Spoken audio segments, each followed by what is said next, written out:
Saudações, meus caros! Voltamos hoje com nossa série sobre a história da Grécia Antiga, dessa vez falando sobre o período arcaico. E qual é o processo mais importante que nós temos durante o período arcaico? A formação das polis gregas, a formação dessas cidades-estado. E o que são essas cidades-estado? Bom, são basicamente cidades que vão ter as suas próprias leis, que vão ter as suas próprias formas de governo. Então, nesse vídeo, eu vou explicar para vocês um passo a passo sobre como teriam surgido essas cidades. Com essas imagens aqui do começo, elas servem para ilustrar uma parte muito importante dessas polis, que eram as acrópolis. Até aqui nós podemos ver um pouco dessa ligação entre a nossa perspectiva do passado com esse desenho aqui que tenta sistematizar como seriam a organização, as estruturas dessa acrópole. Eu vou explicar mais para frente como isso se organiza. E aqui nós temos uma foto da Acrópole de Atenas atual. Então essas ruínas elas são importantes para nós entendermos como poderia ser essa Acrópole no passado. Bom, para nós começarmos a falar sobre a história das polis, nós temos que voltar um pouco no tempo para um pouco recuado em relação ao período arcaico.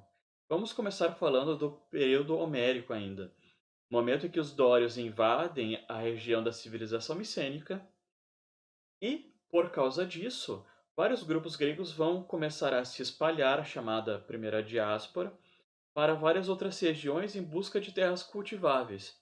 Então é nesse momento que vão se formar os chamados genos, pequenas comunidades baseadas em famílias. Vai ser uma organização familiar, chefiada evidentemente pelo líder da família, e com o tempo, a, a, a partir do momento que esses gêneros começam a se desenvolver um pouco mais, eles vão quase assumir a posição de pequenos reis dentro dessas comunidades, como seria o caso de Odisseu, de Aquiles, de Agamenon, aqueles personagens que nós vimos das obras homéricas.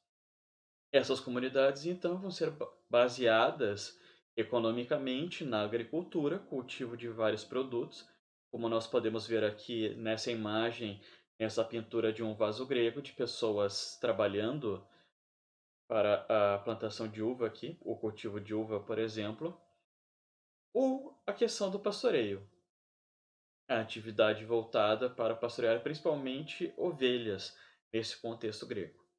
Esses genos estão buscando terras para o cultivo, para a agricultura, para o seu sustento, já que as relações comerciais elas foram bastante abaladas depois da invasão dos dórios.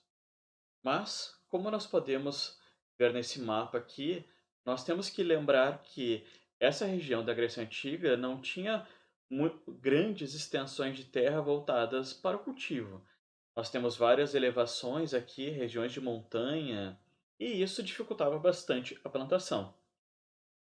Então, à medida que essas famílias começam a crescer, a gente começa a ter um problema. Essas terras não tinham espaço suficiente para que todas essas famílias que cresciam pudessem se sustentar. Lembrem-se, quando nós falamos de família nesse contexto, não é simplesmente pais, filhos, avós, enfim. Nós estamos falando de famílias com várias gerações unidas e vários ramos diferentes no mesmo espaço, numa mesma comunidade.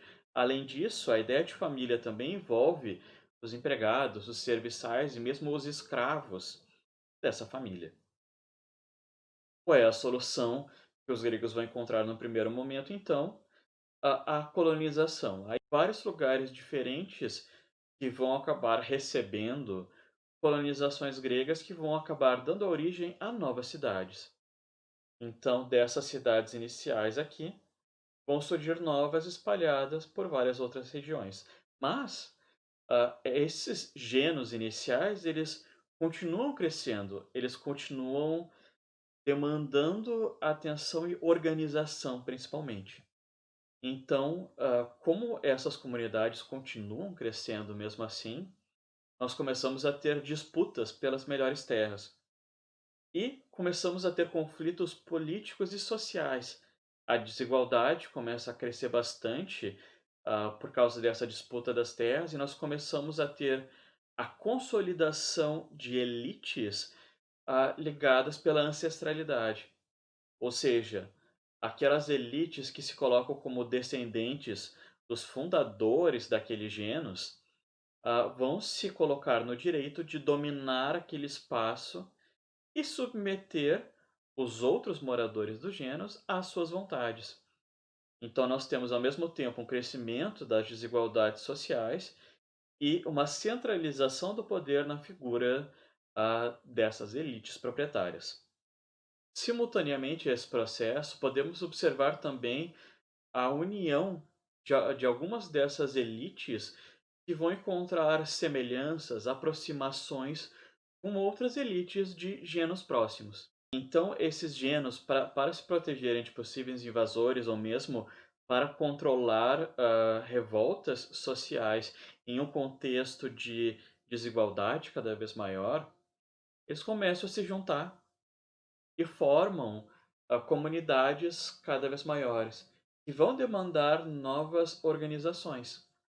Então, esses genos, com o tempo, vão começar a fazer pequenas uniões, e essas uniões entre os genos vão dar origem a pequenas tribos, e vai chegar um momento que esse conjunto das várias pequenas comunidades vão formar as polis, vão formar essas cidades que vão demandar uma organização maior, pela questão, não só pela questão populacional, mas também por conflitos sociais e por questões políticas envolvendo essas elites, esses proprietários de terra de cada genus original.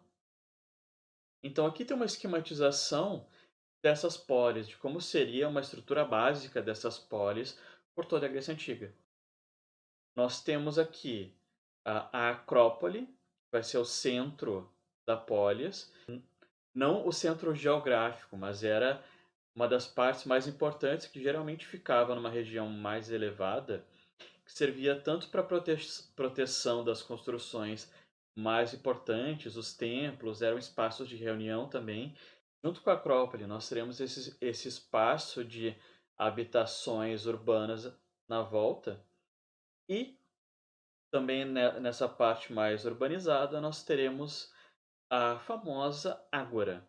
A Ágora vai ser uma grande praça, um espaço tanto de encontro social, mas também e principalmente um espaço para discussões políticas.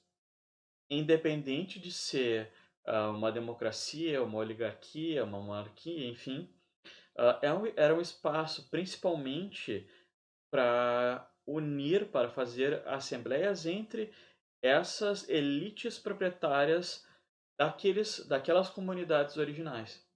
Essas polis, independente da forma de governo, elas vão ter espaços para resoluções políticas. Ao redor desses centros urbanos, nós teremos o espaço rural das plantações, comunidades rurais aqui na volta.